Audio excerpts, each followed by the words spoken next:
Selamat tahun baru teman-teman semua, selamat datang di tahun 2023. Semoga tahun ini kita semua bisa semakin berkembang secara skill, karir, dan finansial. Semoga gitu ya.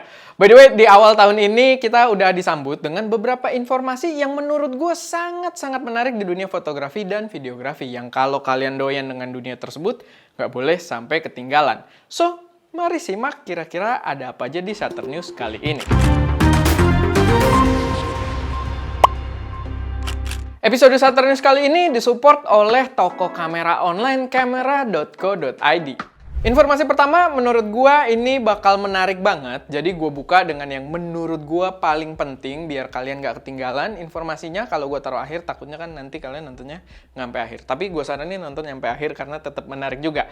Nah, yang pertama, ini sepertinya Lumix bener-bener akan bersiap untuk bangkit kembali di tahun 2023 ini.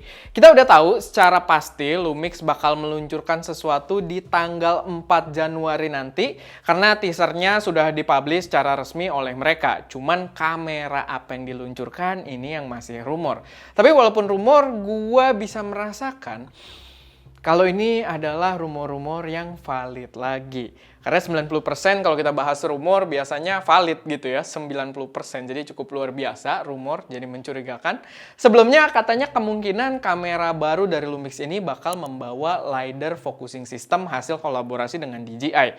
Cuman kalau kita lihat campaign teasernya yang menekankan kata pace, new pace dan lain sebagainya, dan pace-nya beda warna gitu kan, gue jadi jauh lebih yakin kalau kamera baru ini akhirnya bakal membawa pace detection autofocus.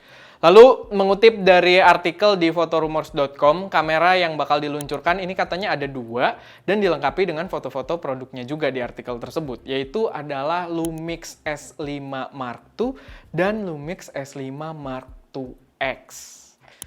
Wow, sebuah pendekatan yang baru kalau benar-benar terjadi, karena pernah nggak sih Lumix pendekatan itu? Kayaknya pernah GH5S ya, bukan X juga gitu. Jadi ini menurut gua pendekatan yang baru dan cukup menarik.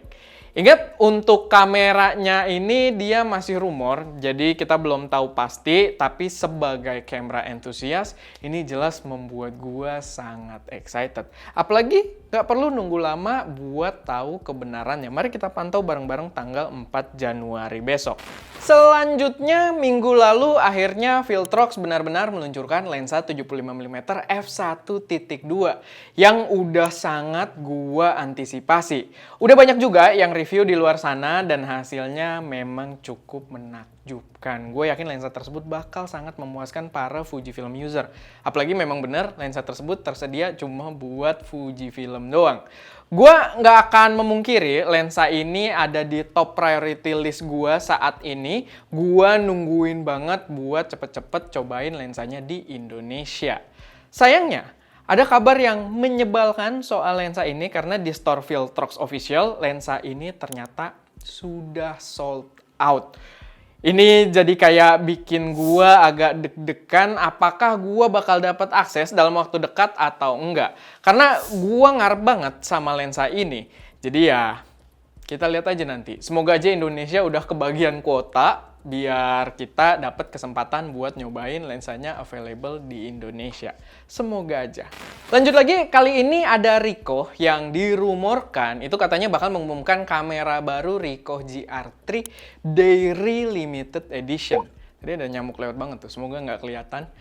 Ini bukan sebuah kamera baru, melainkan kamera yang udah eksis si Ricoh GR3, lalu dikasih warna lain, dikasih tag limited, dan dijual dengan harga yang lebih mahal aja. Kayaknya sih begitu.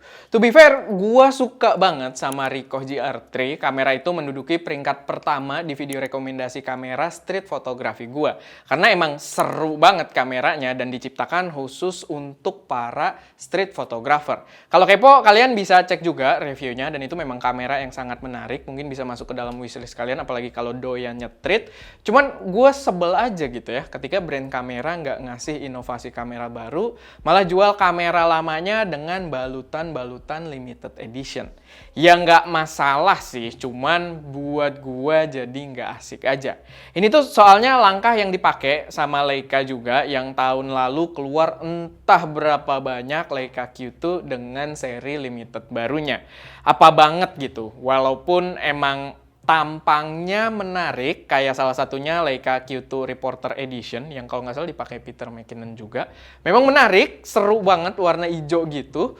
Cuman ya, kamera yang sama dengan harga yang lebih tinggi karena limited edition doang. Ricoh GR3 Dairy ini juga menarik sih sebenarnya warnanya. Cuman jadi opsi yang bagus kalau misalkan kalian nggak usah pakai embel-embel limited gitu menurut gua. Jadi ya udah jadi opsi aja, ada warna hitam, ada warna dairy. Nggak perlu pakai limited edition dan harganya jadi lebih mahal. Dan ya itu aja sih sedikit pendapat dari gua. Mungkin bisa didengar sama Ricoh di pusatnya, tapi ya jangan berharap banyak. Terakhir, ini ada rumor soal lensa APS-C buat jajaran Canon RF. Mengutip dari fotorumors.com, Canon itu dirumorkan bakal luncurin lensa 11-22 mm RFS mount di 2023 ini. Di skrip gue tulisannya 2013 banget tuh ya, jadi kayak 10 tahun bedanya. Belum tahu kapan bakal diluncurin secara tepatnya, tapi katanya sih kemungkinan di acara CP Plus di Jepang di bulan Februari nanti. Sedikit pendapat, gua rasa ini juga menandakan kalau jajaran IFM Canon perlahan mulai disuntik mati. Dan itu bukan bahasa gua ya, bahasa para subscriber juga. Karena lensa dengan spek ini adalah lensa favorit gua di jajaran IFM. Bener-bener itu lensa yang bikin feel-nya tuh Canon banget buat vlogging. Gua suka banget. Tapi sekarang terlihat kalau karakter tersebut dibawa ke jajaran RFS-nya Canon. So, buat teman-teman yang mau masuk ke jajaran entry level mirrorless Canon RFS, jauh terlihat lebih memiliki masa depan daripada jajaran IFM-nya. Jadi ya mungkin bisa jadi pertimbangan kalian dalam membeli kamera entry Canon, dimana menurut gue sekarang sweet spotnya ya memang sudah berada di jajaran RFS-nya. Tapi udah seharusnya juga, jadi ini bukan kritik sebenarnya, menurut gue memang sudah seharusnya juga Canon memperbanyak lensa-lensa APS-C RF-nya biar lebih serius lagi. Karena mereka pun melarang third party buat bikin lensa RF. Jadi opsinya memang belum begitu banyak dan udah seharusnya mereka melengkapi koleksi lensa-lensa RFS-nya. Oke. Paling segitu aja sih beberapa informasi yang bisa gue sampaikan di Shutter News kali ini. Kalau misalkan ada koreksi, saran, atau kalian punya informasi tambahan yang mungkin berguna buat teman-teman yang lainnya, silahkan taruh aja semuanya di kolom komentar. Dan ya, itu aja. Mari kita sama-sama growing di tahun 2023 ini. Gue Erwin, di belakang kamera Daska, dan jangan lupa untuk berkarya.